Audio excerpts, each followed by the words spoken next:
the chairman, Mr. Peter Dengate-Thrush, and I will keep our remarks fairly short so that we can respond to your questions.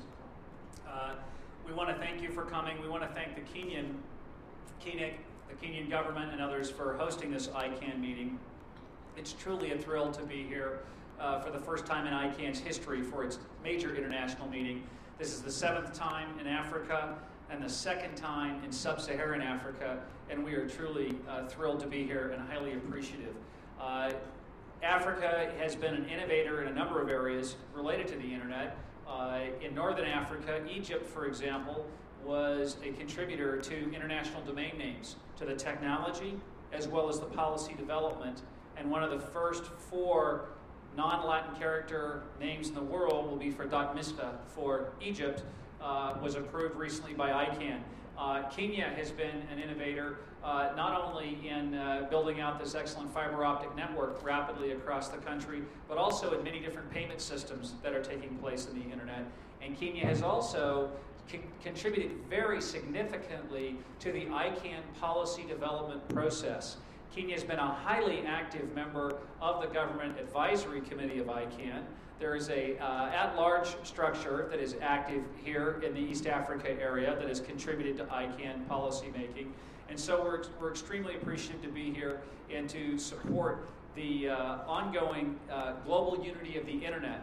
And if you look at our goal in ICANN, or our vision of one world, one internet, everyone connected, it finishes with everyone connected. Well, there's 1 billion people in Africa that need to be online for everyone to be connected. And so we're delighted to see the progress that's being made in this region by the technology leaders, and we hope to see more of that. As we mentioned as well in my speech and remarks, we would be honored to have the heads of state of the African countries from IGAD who are meeting here tomorrow to walk. They'll be in the building already in a different meeting.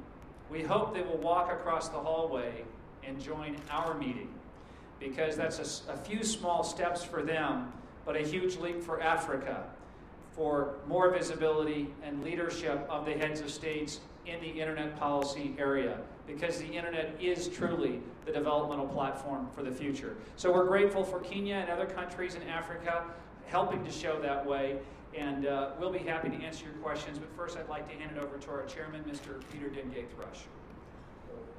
Thank you, Rod. I'd like to begin also by thanking the Government of Kenya and the ICANN and all of the local internet ecosystem for the welcome we've received in this fabulous country.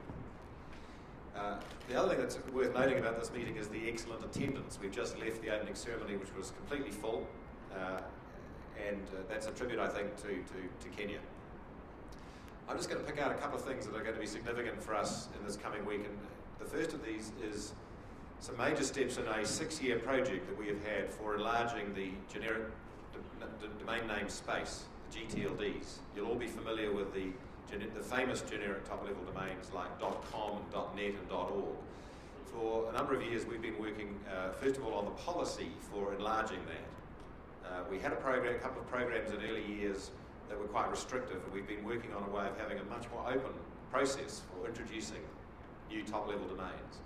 And the process now is basically that anyone who wants one, who can show that they have the technical and other capacity to run the registry, and can fight off any competitors who may also want to run the same one, will be allowed to run a new top-level domain. So if you want to put in .wine or .shoes or .television or .anything that attracts you and may attract customers to your websites, and you can show us that you have the capacity to run such a registry, and you can beat off, as I say, any competitors, you will be allowed the opportunity to run a new registry. That policy's taken 4 years, and we've been working for the last 2 years on the implementation for that. Now, this is a significant project. It's an extraordinary amount of work that's gone on already, and I expect at the board meeting this Friday for the board to be voting on a number of significant resolutions that will settle some of the implementation issues to take that project forward.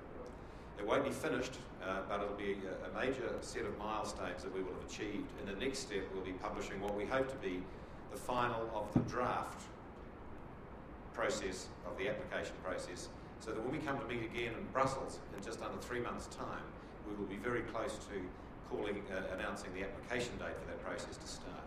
So that's tremendously exciting for entrepreneurs, cultural groups, other countries who want domain names. The government of Kenya, for example, might be interested in sponsoring .Kenya. There's no limit to the way that may be used. Rod's already mentioned one of the CCTLDs, the country codes, that have been taking advantage of another extraordinary piece of technology, and that is the conversion process that is the DNS. You need to understand that the key to accessing the internet is the addressing system. You have to have an address. It's like a telephone number in many ways to get onto the internet. But that's very complicated. So overlying that is the domain name system. The domain name system takes a word previously in English, like .com, and maps that onto the correct address. Now, to make the system work in languages other than English, so that a character set in Japanese or Cyrillic or Greek or any of the other many scripts of the world, to make that mapping system also work from that language to the address has been a major piece of technical work. We're very proud of the work we've done in that area. We tested it very thoroughly because, of course, we're doing this as the internet is running. We can't just stop the internet to allow us to test these things. We've inserted those trial ones, and now we're actually putting in very shortly the real ones, so that people can have their entire email address, their domain name, in the script of their choice. And the last thing I want to mention is a very important step under a brand new contract that we have with the United States government. We had previously a system where the United States government would very frequently review the work that ICANN was doing. That arrangement came to an end in September of last year, and we've shifted to a very much more exciting regime where we are now being reviewed by you, by the world. The global community is now responsible, or has the ability, to check up on ICANN. How are we doing in managing these important resources that underpin the internet? We've got to do a review on a couple of aspects of ICANN's performance in relation to our accountability. How accountable are we to you, the world, for our conduct? And how transparent are we? Can you find out what we're doing when you want to know? So we will be building a global multi-stakeholder team to conduct a review of ICANN's accountability and transparency. I have the responsibility, along with the chairman of the Governmental Advisory Committee, of selecting that team. We will be working here in Nairobi. We've called for nominations from all around the world. Those have come in, and we will be putting that team together to carry out that very important review. So there's three things I think that we expect to see some major progress on here in Nairobi.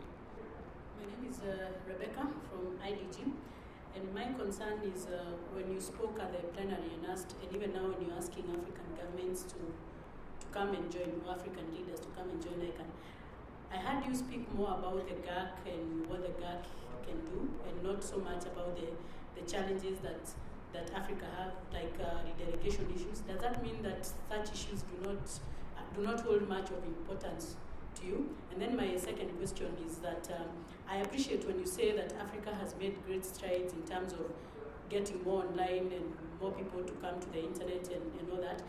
But how comes you don't have an office in Africa?